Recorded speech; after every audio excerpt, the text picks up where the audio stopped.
Welcome to Freya's Fairy Tales. We believe fairy tales are both stories we enjoyed as children and something that we can achieve ourselves.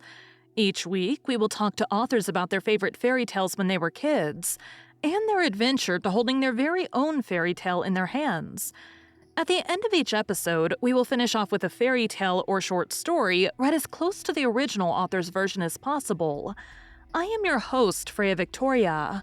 I'm an audiobook narrator that loves reading fairy tales, novels, and bringing stories to life through narration.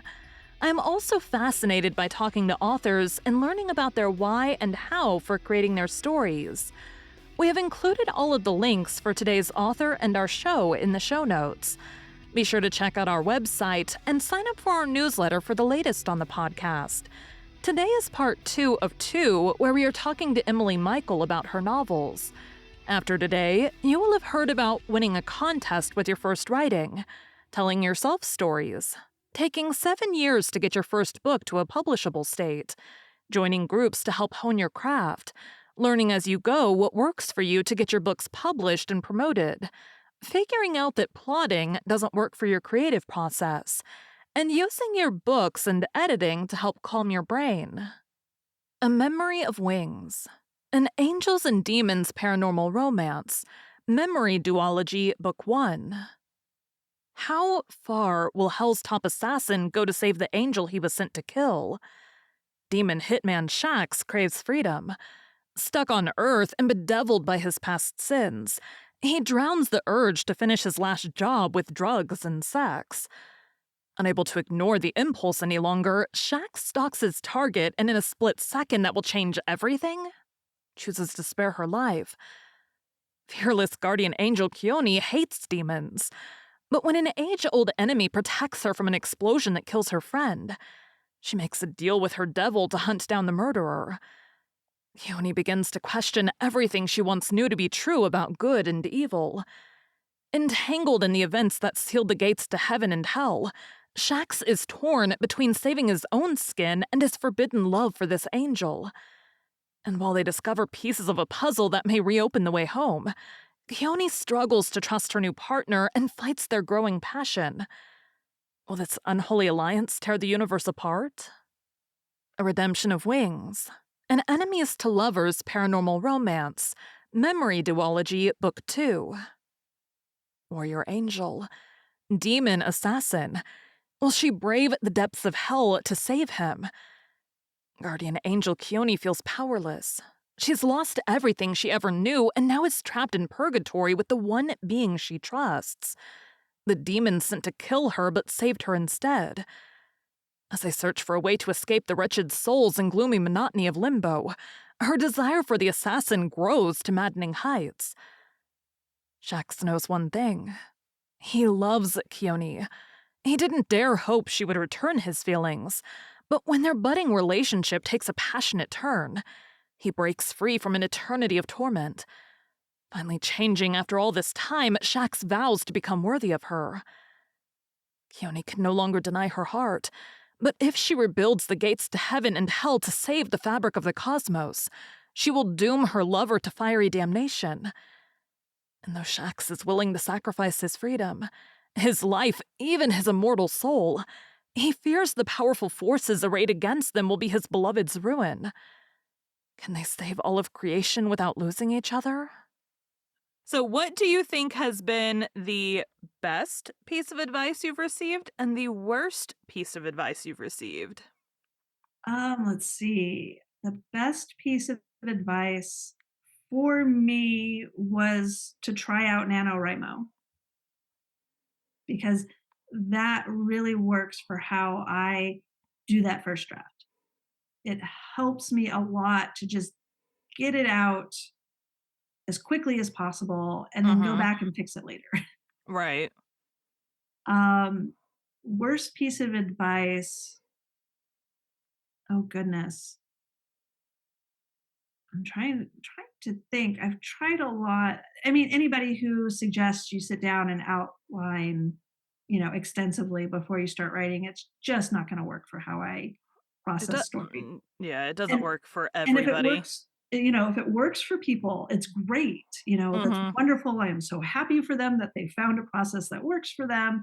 It does not work well for me. And I think that's part of what stopped me from writing is because everybody was telling me, you have to outline, you have to outline. Mhm. And outlining has always been difficult for me and kills the creative process for me. I Mhm. know it doesn't do it for everyone, but it kills it Right. for me. And and that's one of the reasons why it took me so long to sit down and realize that I had a story in me and needed to get it out. Mhm. I didn't have to outline it in order to tell a story. My So I started one book and I pantsed it totally for 30,000 words. There was no planning involved whatsoever. And then my brain went, "Ooh, fairy tale retellings." And I had an idea over Christmas to do one that uses Christmas song titles as the chapter titles. And so the fairy tale retelling that I'm about 12, 13,000 words into now is the Christmas one. Obviously, Okay. Christmas song titles. And it is only plotted in so much that I needed to know what song title, what was going to happen in that chapter for the song to make sense with the chapter. So I have it outlined in like a what would make sense for a traditional story, like conflict is going to happen here. There's going to be a battle. So I have the song that's going to go with the battle. This is going to happen. But that's my entire outline is these like maybe 5-word things about like this is what's going to happen in this chapter and then you got to figure out the rest of it. Well, and I think that's where I went wrong with the book too and my fairy tale retellings is I over outlined. Okay. And I was so drawn to stick to the outline that I didn't chase down the fun things that, as a mostly pantser, help me get Right. through the telling of a story. So Where I'm I actually, like anything could happen in the chapter before. You just know like this thing happens in the next chapter, so get yourself to that thing and then yeah, you're good. and I found that like beat sheets, the Save the Cat or Romancing the Beat, Mhm. tend to keep me on track. So I liken it to a map. You have a road trip from LA to New York, and a beat sheet will make sure you get to all the places that you want to get to in between the beginning and end, Mhm. and not end up say in Saskatchewan or Chihuahua. You know? We're going to stop at this landmark in this city that is, maybe 5-10 minutes out the way, but we want to go see it. Yeah. Um, and I found that really helped, but I think I gave myself a little too much time to plan this Sleeping Beauty retelling, and I ended up like stuck in the outline instead of like, okay, that's not working. Let me toss that and Right. and go in this direction. You're like, "No, but I Um, spend all the time on the outline. I have to stick to the outline." I ended up drafting 3 books within 6 month period, Oh which for gosh. whatever reason I don't know why, but that's what happened.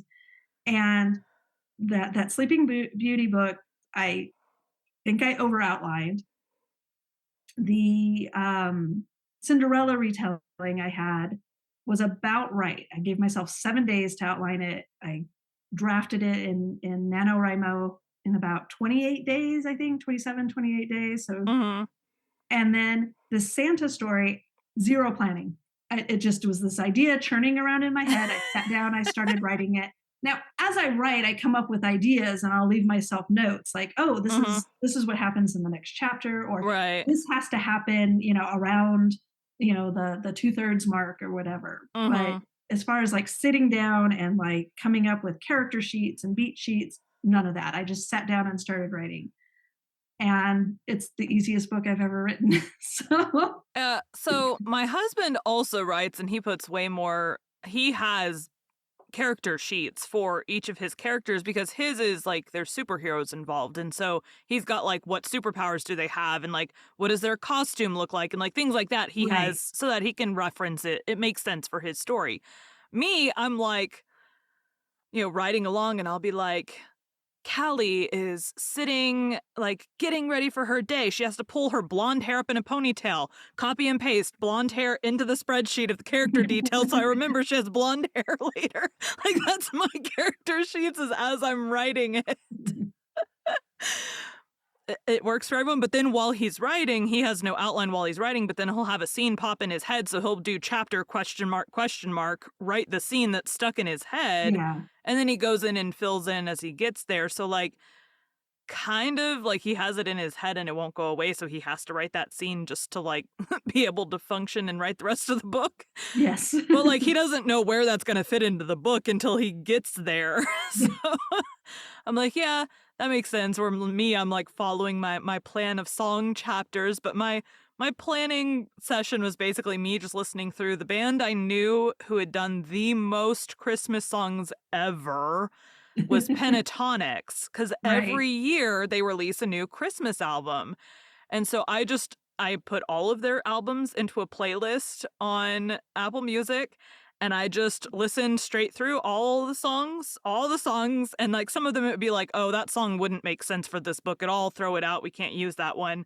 But then I'd find these ones and I'm like, "Ooh, that'd work really well for, like, a battle scene," or, "Ooh, that'd work really well if she was, like, imprisoned for whatever reason," or, like, things that you would see in pretty much every fantasy book ever. I'm not giving away anything about my story, Right. but it's like these things, it's like, "Ooh, that song would work really well for this," or whatever. That was my planning session, was just listening to a bunch of songs and thinking, like, what could happen in a chapter with this? Or, like, you'd come to let's see, like, what's one that I threw out? It's a Beauty and the Beast retelling, so I kept, like, the Grinch song, like, Okay. "You're mean one, Mr. Grinch," because I was like, "Ooh, Right. that'd work really well for the Beast," like, Absolutely, yeah. obviously. But then, like, other ones, I can't even think of, like, ones that I threw out, but there would be, like, ones that were too similar of songs, so I'm like, pick the favorite one, Right. that was basically my entire planning session, was just listening, and it took me a couple days because they have a lot of Christmas albums, so it took me several days to listen through them all. But yeah, and then I went and added the ones that I wanted to a spreadsheet with what could happen in that chapter, and then got them in an order that made sense for the acts of a book. So Right. you can't have the battle at the beginning, that would be odd. You gotta, like, introduce the world and all of that, so you have, like, deck the halls. Right. That's a great one for world building, yeah. World building, decorating the house for Christmas time, like, it makes sense. So, yeah, that is, and the next book will probably have, it won't be song related, at least I don't think it'll be song related, I don't know. Christmas songs, you're not gonna get sued for using the song names because how many artists have used those same song names? Right. If you decided to go through, like, Taylor Swift's entire catalog of music for chapter Mhm. titles, you might get in trouble there. So, I will Well, avoid those. if memory serves from the research I've done, song titles can be trademarked but not copyrighted. It's the lyrics that are copyrighted. Yes. Song titles can only be trademarked though if it's like you can't have a song title with just like a word.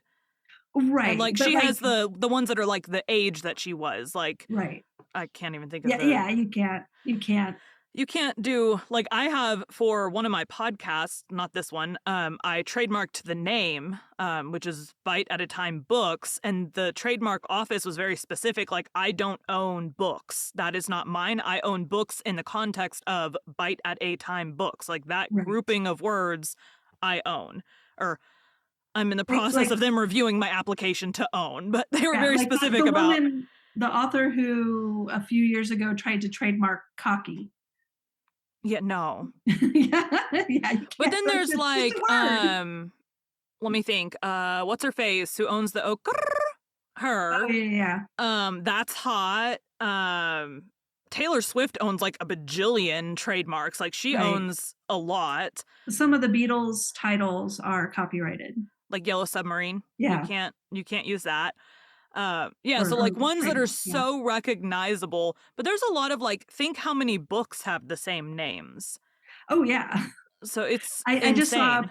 post on TikTok this morning where someone was talking about books she had read that had the same name, and which one she preferred out of the two. You know? Well, I feel like it's hard because I feel like I'll be reading and I'll be like, "Didn't I read this book already?" And it's like, "Oh, I did, but it was from a different author." What was the one? I was just looking one up yesterday, and I was like, "This is really similar to another book that I read, different authors." I'm like, "Oh, it's just similar names, different people wrote it though." So, yeah, it's you can't own a title unless it is so recognizable as yours. Right. Um, like, Court of Thorns and Roses, she could own that because that is, whatever. You also can't trademark a person's name unless it is someone so ridiculously like J.K. Rowling is trademarked because hello. So Yes. such a large amount of money tied to that name, she can own it. Yeah. So normal people, you can't do that. Right. So anyways, But you're right. Most of the carols and holiday songs are really, really old, and yeah. a lot of that has passed the lyrics and stuff on many of them, not all of them have passed into public domain. Well, and at one point in the writing process of this book, I was like, "Oh, wouldn't it be cool if I like took the lyrics from the songs and like wove those into the chapters?"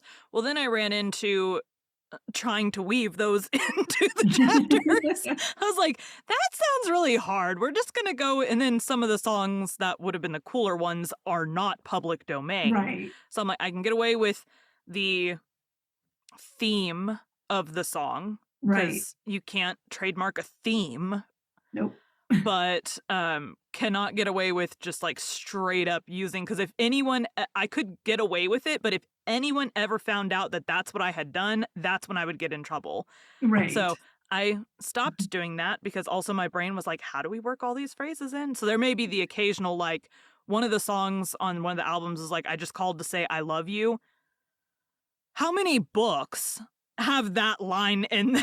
Yeah. Like, Yeah, if it's a common phrase, you can't yeah, trademark or copyright that yeah, particular phrase, but in the context of the larger passage, yes. Yeah. yeah.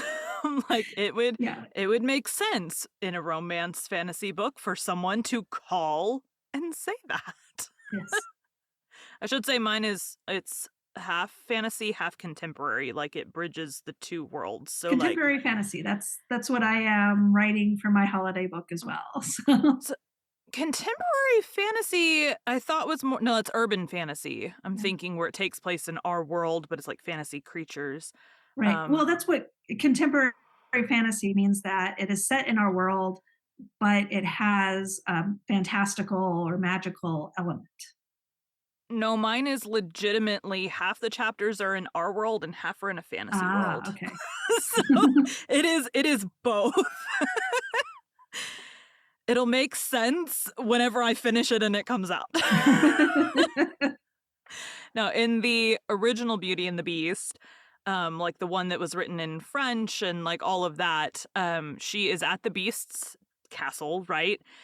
Which we all know from all of the versions. But in Right. her dreams, she's with the human version of the prince. And so I took that concept and kind of turned it around a little bit um to like do that or whatever. So she in her dreams, like in that book, will be in the fantasy world Okay. and going back and forth. So that's and of course, she doesn't know this at the beginning because what fun would the book be if she knew that at the beginning? Very true.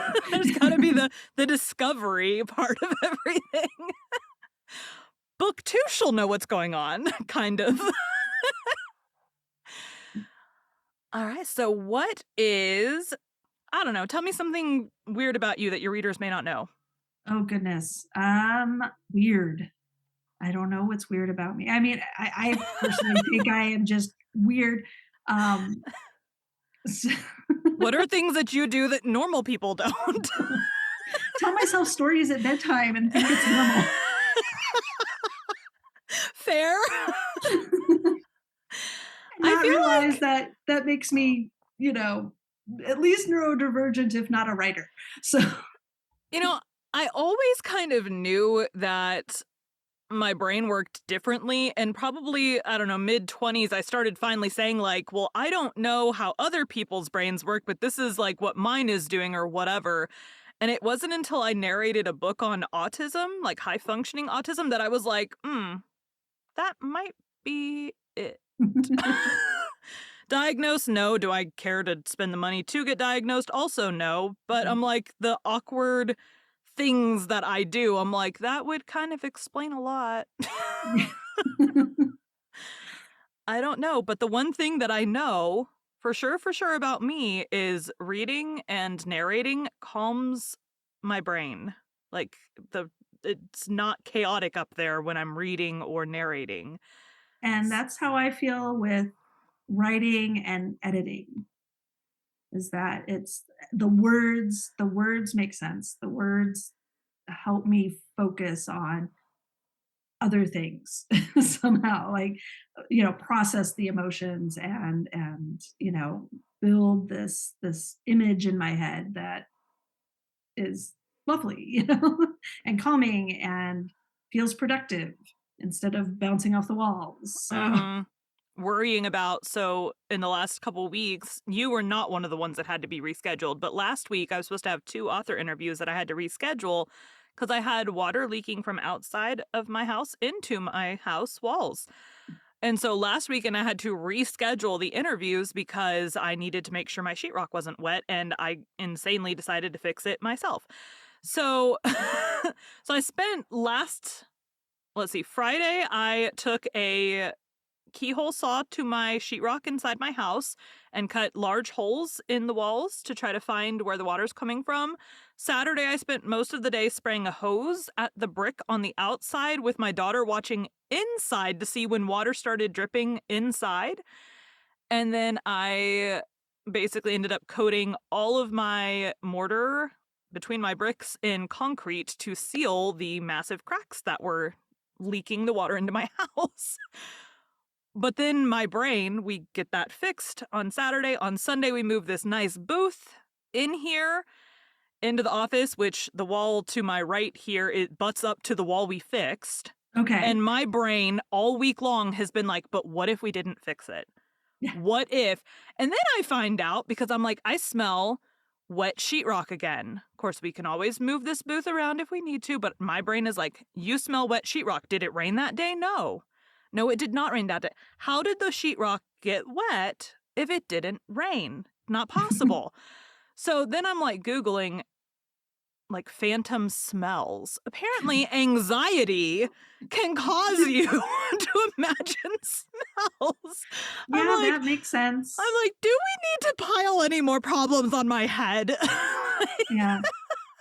It has been a week here. Our air conditioning, we live in Arizona, Southern Arizona, and so it's pushing Hot? 100, Yeah. and our air conditioning went out, and we have Oh an older no. unit, and I'm like, "This might be it." Fortunately, it was not it. We were able Oh, to fix good. it for, a few $100 instead of a few $1,000, but I'm in Texas, so I understand the yeah. heat problems. That was one of the reasons for this booth. I have an air conditioner at my feet now that I Yes. can not have on during interviews because it is loud. I did not want to spend 3 times the amount for the silent unit, so it can be turned on between stuff. I had it blasting before we got on here so that it got nice and cold. Um, but And yeah, I it get a couple was summers yeah. ago, same thing happened to us. We called them out, couple $100 to fix it, and then it broke again like a month later, and they're like, "Listen, you can spend a couple $100, but your unit is also like 15 years old, so you're basically just putting band-aids on it." I'm like, Yeah. "Okay, we'll pay." Yeah, but it was also, like, the last week of school, so every day Mm, was a different schedule this week yeah. with I have high schoolers, so finals or half days, and then we had 2 full days, but one of the full days, we start an hour later, and I couldn't get anything done, and then I accidentally overwrote an editing project I'm working on and lost 2 days worth of work. Oh, no. So, it's like, "Ow, please let this be the last gasp of the school year." Well, and that was me getting into the booth too, because I took like a week off of narrating that wasn't supposed to be off of narrating, and I'm like, now I'm having to do, like, time and a half to, like, catch up to myself, and I'm like, I just need this booth done. But I did learn last weekend the amazing things I learned last weekend. One, my husband lifted these big-ass walls into place by himself, except for the biggest wall section, which is the one behind where my computer is right now. I did have to help with that one because that one was bigger. He couldn't, like, bear hug it. It was too big. Um, but I'm like, realistically, we got the box built in a day, less than a day, a couple hours it took us to get this. So I'm like, if we have to take it apart, it's not the end of the world. Yeah. Hard Big old part, I pain would in the have to butt, rip the but lights. The lights do wrap around, so I would have to rip all the lights out for us to wow. move it because it has to come apart. It's not on wheels. That would be really convenient, but I don't know that they make wheels to hold like 1,000 pounds of stuff. Probably, well, they do, but that might be prohibitive. I feel like it might make a lot of creaking noises, which would not be Yeah, good for the recording thing. right. Well, and then you would have a gap underneath, you would probably have at least a small An air gap gap. underneath Yeah. here. Yeah, and that Yeah. that would also allow a little too much ambient noise in. Yeah. Yeah. So the whole thing, I mean, the whole time my mom's like, well, why aren't we just building it? Why aren't you just using your own floor? And I'm like, well, that kind of defeats the purpose of it being like mostly soundproofed. Although I did buy I have a portable air conditioner, which has a tube that's like, I don't know, six Right. inches or so. Yeah. So I'm like, I did cut a giant hole in the side, but I also needed air conditioning. So, you Yeah. gotta pick your things you're willing to live with, and then you just make it as soundproof as possible. Yes. So anyways, the things that it doesn't matter what the job is, whether you're the person writing the book or editing the book or narrating the book, whatever the job is, it has to do with the book, making the cover of the book. There are challenges you will run into. It is Yes. how you overcome those to get the end product that you need, and you hope it costs as little as possible. That is very true. All right. Well, you have a good rest of your Saturday and Thank good you very luck. much. Good luck on the edits. I hope that it is not a third of the book. That sounds like a nightmare rewriting all of that, but good luck. I've done it before. I had one book where I had to rewrite the middle twice. Oof. Yeah. It was a mess. It was a mess. I But think I had to I'm rewrite about 1,000 words of mine, but it wasn't like total rewrite. It was like it needed to be more, there needed more personality in it. So I just had to like add to it, not totally rewrite it. That's so far my only experience. I need something published to have more experience. Well, thank you so much for your time. You have a good rest of your day, and I hope you have a good day too. All right. Bye-bye. Bye. As Emily got older, she liked Beauty and the Beast and The Little Mermaid. Since we've already done all versions of these two stories that I can find, today we'll be reading an Andrew Lang story. He, like the Brothers Grimm, also collected fairy tales, including Beauty and the Beast. Andrew Lang was a Scottish poet, novelist, literary critic, and contributor to the field of anthropology. He is best known as a collector of folk and fairy tales. The Andrew Lang Lectures at the University of St. Andrews are named after him.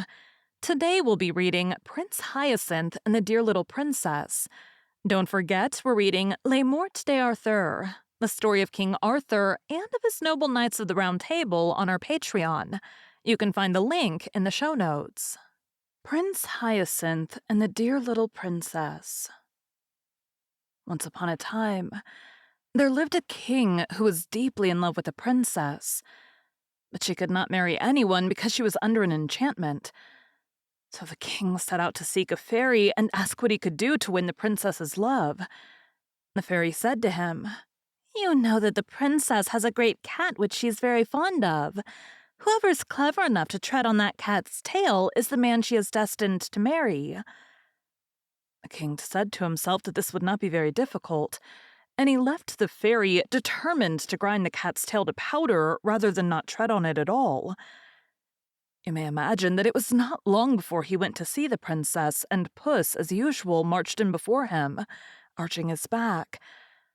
The king took a long step and quite thought he had the tail under his foot, but the cat turned round so sharply that he only trod on air. And so it went on for 8 days, till the king began to think that this fatal tail must be full of quicksilver. It was never still for a moment. At last, however, he was lucky enough to come upon the puss fast asleep and with his tail conveniently spread out. So the king, without losing a moment, set his foot upon it heavily. With one terrific yell, the cat sprang up and instantly changed into a tall man, who, fixing his angry eyes upon the king, said, "You shall marry the princess because you've been able to break the enchantment, but I will have my revenge. You shall have a son who will never be happy until he finds out that his nose is too long, and if you ever tell anyone what I've just said to you, you shall vanish away instantly, and no one shall ever see you or hear of you again." Though the king was horribly afraid of the enchanter, he could not help laughing at this threat. "If my son has such a long nose as that," he said to himself, "he must always see it or feel it, at least if he is not blind or without hands." But as the enchanter had vanished, he did not waste any more time in thinking, but went to seek the princess, who very soon consented to marry him. But after all, they had not been married very long when the king died, and the queen had nothing left to care for but her little son, who was called Hyacinth. The little prince had large blue eyes, the prettiest eyes in the world, and a sweet little mouth, but alas, his nose was so enormous that it covered half his face. The queen was inconsolable when she saw this great nose, but her ladies assured her that it was not really as large as it looked, that it was a Roman nose, and you had only to open any history to see that every hero has a large nose. The queen, who was devoted to her baby, was pleased with what they told her, and when she looked at Hyacinth again, his nose certainly did not seem to her quite so large. The prince was brought up with great care, and as soon as he could speak, they told him all sorts of dreadful stories about people who had short noses. No one was allowed to come near him whose nose did not more or less resemble his own, and the courtiers, to get into favor with the queen, took to pulling their babies' noses several times every day to make them grow long. But do what they would, they were nothing by comparison with the prince's. When he grew sensible, he learned history, and whenever any great prince or beautiful princess was spoken of, his teachers took care to tell him that they had long noses. His room was hung with pictures, all of people with very large noses, and the prince grew up so convinced that a long nose was a great beauty, that he would not, on any account, have had his own a single inch shorter. When his 20th birthday was past, the queen thought it was time that he should be married, so she commanded that the portraits of several princesses should be brought for him to see, and among others was a picture of the dear little princess. Now she was the daughter of a great king, and would someday possess several kingdoms herself, but Prince Hyacinth had not a thought to spare for anything of that sort. He was so much struck with her beauty. The princess, whom he thought quite charming, had, however, a little saucy nose, which in her face was the prettiest thing possible, but it was a cause of great embarrassment to the courtiers, who had got into such a habit of laughing at little noses that they sometimes found themselves laughing at hers before they had time to think. But this did not do at all before the prince, who quite failed to see the joke, and actually banished 2 of his courtiers who had dared to mention disrespectfully the dear little princess's tiny nose. The others, taking warning from this, learned to think twice before they spoke, and one even went so far as to tell the prince that, though it was quite true that no man could be worth anything unless he had a long nose, still a woman's beauty was a different thing. And he knew a learned man who understood Greek and had read in some old manuscripts that the beautiful Cleopatra herself had a tip-tilted nose. The prince made him a splendid present as a reward for this good news, and at once sent ambassadors to ask the dear little princess in marriage. The king, her father, gave his consent, and Prince Hyacinth, who in his anxiety to see the princess had gone 3 leagues to meet her, was just advancing to kiss her hand, when to the horror of all who stood by, the enchanter appeared as suddenly as a flash of lightning, and snatching up the dear little princess, whirled her away out of their sight. The prince was left quite inconsolable, and declared that nothing should induce him to go back to his kingdom until he had found her again, and refusing to allow any of his courtiers to follow him, he mounted his horse and rode sadly away, letting the animal choose his own path. So it happened that he came presently to a great plain, across which he rode all day long without seeing a single house, and horse and rider were terribly hungry. When as the night fell, the prince caught sight of a light which seemed to shine from a cavern. He rode up to it, and saw a little old woman who appeared to be at least 100 years old. She put on her spectacles to look at Prince Hyacinth, but it was quite a long time before she could fix them securely because her nose was so very short. The prince and the fairy, for that was who she was, had no sooner looked at one another than they went into fits of laughter and cried at the same moment, "Oh, what a funny nose!" "Not so funny as your own," said Prince Hyacinth to the fairy. "But, madame, I beg you to leave the consideration of our noses, such as they are, and to be good enough to give me something to eat, for I am starving, and so is my poor horse." "With all my heart," said the fairy. "Though your nose is so ridiculous, you are nevertheless the son of my best friend. I loved your father as if he had been my brother. Now he had a very handsome nose." "And pray, what does mine lack?" said the prince. "Oh, it doesn't lack anything," replied the fairy. "On the contrary, quite. There is only too much of it. But never mind, one may be a very worthy man, though his nose is too long.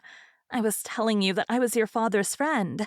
He often came to see me in the old times, and you must know that I was very pretty in those days. At least he used to say so. I should like to tell you of a conversation we had the last time I ever saw him." "Indeed," said the prince. "When I have supped, it will give me the greatest pleasure to hear it. But consider, madame, I beg of you, that I have had nothing to eat today." "The poor boy is right," said the fairy. "I was forgetting. Come in, then, and I will give you some supper. And while you are eating, I can tell you my story in a very few words. For I don't like endless tales myself. Too long a tongue is worse than too long a nose. And I remember when I was young that I was so much admired for not being a great chatterer. They used to tell the queen, my mother, that it was so. For though you see what I am now, I was the daughter of a great king. My father—" "Your father, I dare say, got something to eat when he was hungry," interrupted the prince. "Oh, certainly," answered the fairy. "And you also shall have supper directly. I only just wanted to tell you—" "But I really cannot listen to anything until I have had something to eat," cried the prince, who was getting quite angry. But then, remembering that he had better be polite, as he much needed the fairy's help, he added, "I know that in the pleasure of listening to you I should quite forget my own hunger. But my horse, who cannot hear you, must really be fed." The fairy was very much flattered by this compliment, and said, calling to her servants, "You shall not wait another minute. You are so polite, and in spite of the enormous size of your nose, you are really very agreeable." "Plague take the old lady. How she does go on about my nose," said the prince to himself. "One would almost think that mine had taken all the extra length that hers lacks. If I were not so hungry, I would soon have done with this chatterpie who thinks she talks very little. How stupid people are not to see their own faults. That comes of being a princess. She has been spoiled by flatterers who have made her believe that she is quite a moderate talker." Meanwhile, the servants were putting the supper on the table, and the prince was much amused to hear the fairy, who asked them 1,000 questions simply for the pleasure of hearing herself speak. Especially he noticed one maid, who, no matter what was being said, always contrived to praise her mistress's wisdom. "Well," he thought as he ate his supper, "I'm very glad I came here. This just shows me how sensible I have been in never listening to flatterers. People of that sort praise us to our faces without shame, and hide our faults or change them into virtues. For my part, I never will be taken in by them. I know my own defects, I hope." Poor Prince Hyacinth. He really believed what he said, and hadn't an idea that the people who had praised his nose were laughing at him, just as the fairy's maid was laughing at her. For the prince had seen her laugh slyly when she could do so without the fairy's noticing her. However, he said nothing, and presently, when his hunger began to be appeased, the fairy said, "My dear prince, might I beg you to move a little more that way? For your nose casts such a shadow that I really cannot see what I have on my plate. Ah, thanks. Now let us speak of your father. When I went to his court, he was only a little boy, but that is 40 years ago, and I've been in this desolate place ever since. Tell me what goes on nowadays. Are the ladies as fond of amusement as ever? In my time, one saw them at parties, theaters, balls, and promenades every day. Dear me, what a long nose you have! I cannot get used to it. Really, madame, said the prince, I wish you would leave off mentioning my nose. It cannot matter to you what it is like. I'm quite satisfied with it and have no wish to have it shorter. One must take what is given one. Now you are angry with me, my poor Hyacinth, said the fairy, and I assure you that I didn't mean to vex you. On the contrary, I wish to do you a service. However, though I really cannot help your nose being a shock to me, I will try not to say anything about it. I will even try to think that you have an ordinary nose. To tell the truth, it would make 3 reasonable ones. The prince, who was no longer hungry, grew so impatient at the fairy's continual remarks about his nose that at last he threw himself upon his horse and rode hastily away. But wherever he came in his journeyings, he thought the people were mad, for they all talked of his nose, and yet he could not bring himself to admit that it was too long. He had been so used all his life to hear it called handsome. The old fairy who wished to make him happy at last hit upon a plan. She shut the dear little princess up in a palace of crystal, and put this palace down where the prince would not fail to find it. His joy at seeing the princess again was extreme, and he set to work with all his might to try to break her prison. But in spite of all his efforts, he failed utterly. In despair, he thought at least that he would try to get near enough to speak to the dear little princess, who on her part stretched out her hand that he might kiss it. But turn which way he might, he never could raise it to his lips, for his long nose always prevented it. For the first time, he realized how long it really was and exclaimed, "Well, it must be admitted that my nose is too long." In an instant, the crystal prison flew into 1,000 splinters, and the old fairy, taking the dear little princess by the hand, said to the prince, Now say if you are not very much obliged to me. Much good it was for me to talk to you about your nose. You would never have found out how extraordinary it was if it hadn't hindered you from doing what you wanted to. You see how self-love keeps us from knowing our own defects of mind and body. Our reason tries in vain to show them to us. We refuse to see them till we find them in the way of our interests. Prince Hyacinth, whose nose was now just like anybody else's, did not fail to profit by the lesson he had received. He married the dear little princess, and they lived happily ever after. Thank you for joining Freya's Fairy Tales. Be sure to come back next week for Bridget's journey to holding her own fairy tale in her hands, and to hear one of her favorite fairy tales.